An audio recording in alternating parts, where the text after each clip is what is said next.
నమస్తే welcome to four sides TV.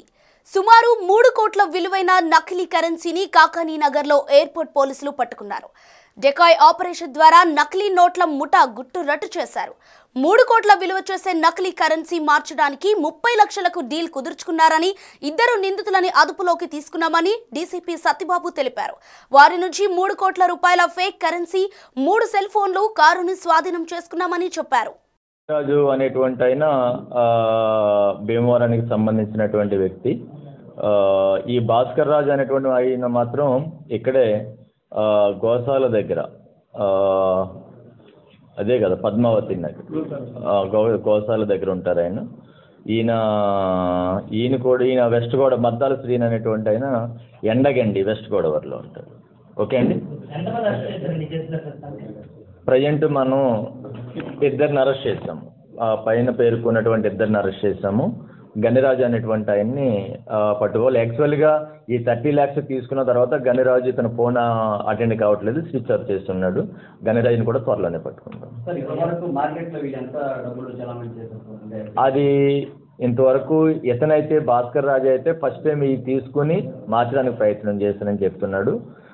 అవసరమైతే police custody తీసుకుని ఇంటరాగేషన్ చేసి ఇటువంటిది ఇంతకుముందు ఏదైనా జరిగిందా, ఏదైనా చేశారనేది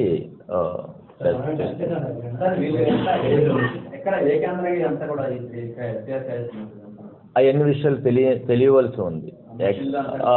ఎందుకంటే ఇది చాలా ఎక్విప్మెంట్ ఉంటే కానీ చేయలేము. కాబట్టి అది విచారణలో అసలు ఇది ఎక్కడ తయారు చేస్తున్నారు, దీనికి సంబంధించిన మెషినరీ ఎక్కడ ఉంది, దీంట్లో ఎంతమంది ఇన్వాల్వ్ అయి ఉన్నారు, ఇదంతా కూడా ఫర్దర్ ఇన్వెస్టిగేషన్లో ఏమండి గతంలో అనేది అది ఇన్వెస్టిగేషన్లో తేలుతుంది. లేదు, ఇవన్నీ కూడా మేము సైంటిఫిక్ ఎనాలిసిస్కి పంపించాలి. యాక్చువల్గా ఇవి కూడా ఫేక్ అయ్యి ఉండొచ్చు.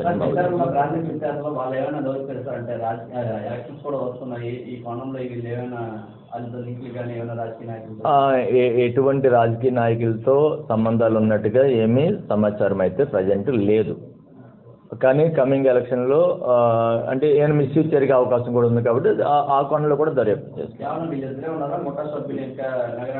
ముఠా సభ్యులు ఉండే అవకాశం అంటే ఇది తీసుకునే వరకు వీళ్ళిద్దరే ఉన్నారు ఇక్కడ మార్చడం వరకు.